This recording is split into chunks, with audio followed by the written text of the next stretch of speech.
안녕하세요. 한의사 이경입니다. 요즘 밤에 더워서 잠 설치신다는 분 많은데요. 저 아직 한여름을 앞두고 있는데 벌써부터 이렇게 덥다 보니까 여름 나기가 정말 무서워집니다. 이렇게 더워지면 무조건 짧은 옷을 찾게 되는데요. 그런데 저와 같은 중년의 나이가 되면 반바지나 짧은 치마 입기가 쉽지가 않습니다. 무릎 뒤쪽이나 종아리에 보기 쉽게 툭툭 튀어나와 있는 존재 때문인데요. 바로 하지 정맥류입니다.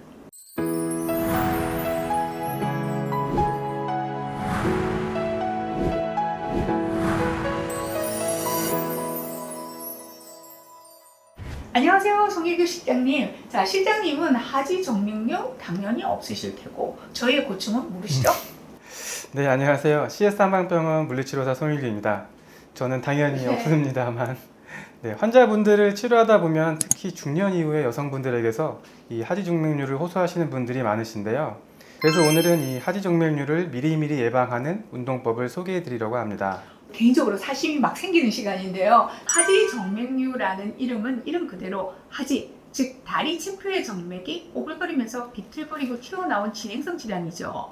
신장에서 뿜어져 나온 혈액이 다시 다리에서 신장으로 복귀해야 하는데요. 중력의 힘을 거슬러 올라가는 하지 정맥에는 역류를 막기 위해서 정맥 내에 판막이 있죠.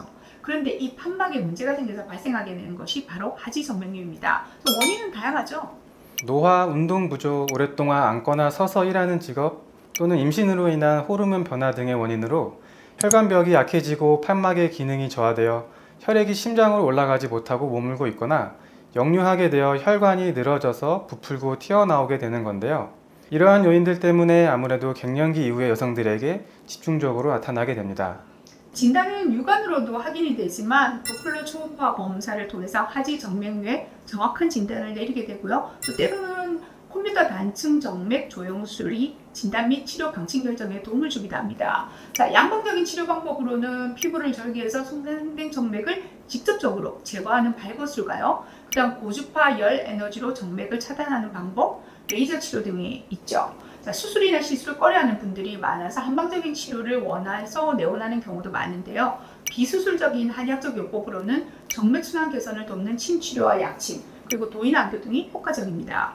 저희 CS에서는 단계에 따라 양한방 동시 처치가 가능하다 보니 효과도 빠르고 좋은 편인데요. 스포츠 재활센터의 도수, 운동 등 다양한 시술도 한 몫을 톡톡히 하고 있죠. 네, 맞습니다. 하지정맥류 역시 초기 상태의 빠른 관리를 받을수록 그 효과가 좋은데요.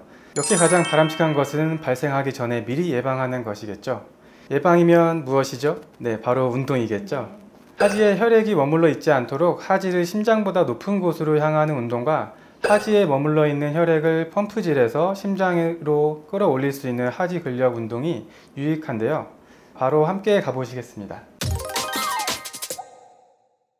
하지 정맥류를 위한 첫 번째 동작은 뒤꿈치 들기 동작으로 벽에 기대서 살짝 손을 대고 그대로 뒤꿈치를 최대한 들어준 상태로 30초에서 최대 60초간 유지해 줍니다. 15초에서 20초 정도 휴식을 한 후 다시 이 동작을 반복해 줍니다. 난이도를 높여서 한 발을 들고 한쪽 발로도 뒤꿈치를 들어줍니다.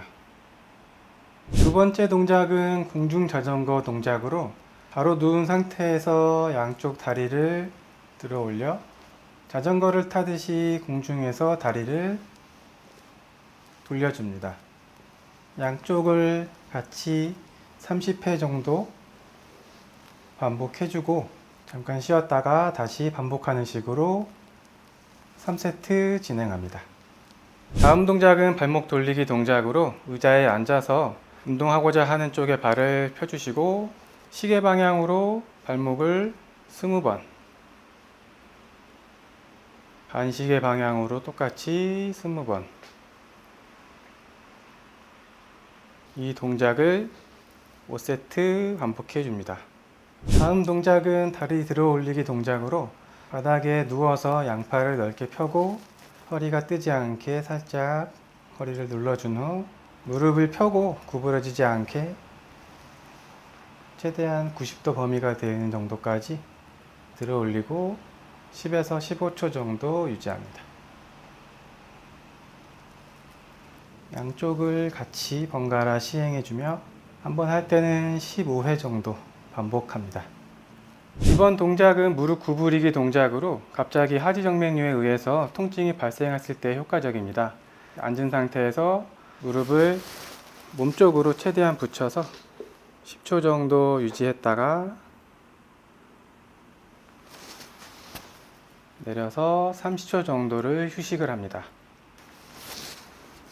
이 동작을 10에서 15회 반복해 줍니다.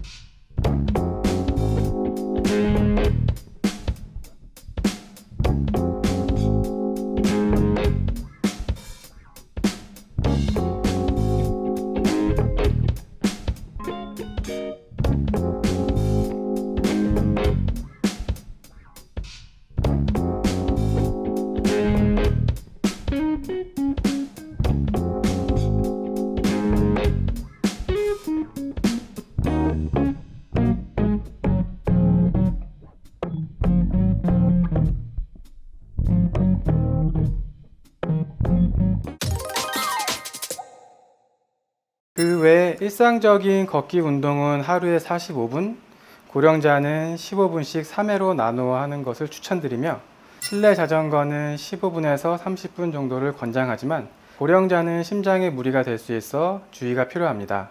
수영은 일반적으로 평형을 추천하며 하루 40분 정도 실시합니다. 오늘 하지정맥류를 예방하기 위한 운동을 배워봤는데요. 다른 질환들도 그렇듯이 하지정맥류 역시 몸에서 보여주는 전조 증상들이 있습니다. 다리가 항상 무겁고 잘 붓고 저리다는, 또 혈액순환이 원활하지 못한 것이고 정맥류로 가고 있다는 신호일 수 있다는 거죠. 자, 오늘 알려드린 운동법으로 미리미리 예방해 보시면 좋겠습니다. 자, 송 실장님 오늘 주의사항도 좀 알려주세요. 평소 몸에 꽉 끼는 옷, 부츠 등은 정맥류를 발생 또는 악화시키는 요인이 되고 다리를 꼬는 자세도 좋지 않습니다. 또한 변비와 같이 힘을 과도하게 주고 화장실에 오래 앉아 있는 습관은 정맥류를 발생시킬 수 있으니 지방질 많은 인스턴트 음식보다는 섬유질 풍부한 음식을 섭취하는 것이 좋습니다. 그리고 무거운 물건을 반복적으로 드는 동작은 피하고 마라톤이나 데드리프트와 같이 하지에 압이 많이 가는 운동도 피하는 것이 좋습니다. 경우에 따라서는 족욕이나 반신욕이 정맥 확장을 유도하여 역류를 더 악화시킬 수 있으니 주의하시고요. 그리고 압박 스타킹을 착용하는 것이 효과적이나 압박 스타킹이 접히거나 구겨지면 특정 부위에 압력이 과도하게 작용하여 역효과가 날 수 있으므로 항상 구김없이 정확히 펴서 착용해야 합니다. 방금 알려드린 하지정맥류 운동으로 이번 여름은 반바지, 짧은 치마도 자신 있게 입어보시자고요. 자, 오늘도 끝까지 함께 해주셔서 감사합니다.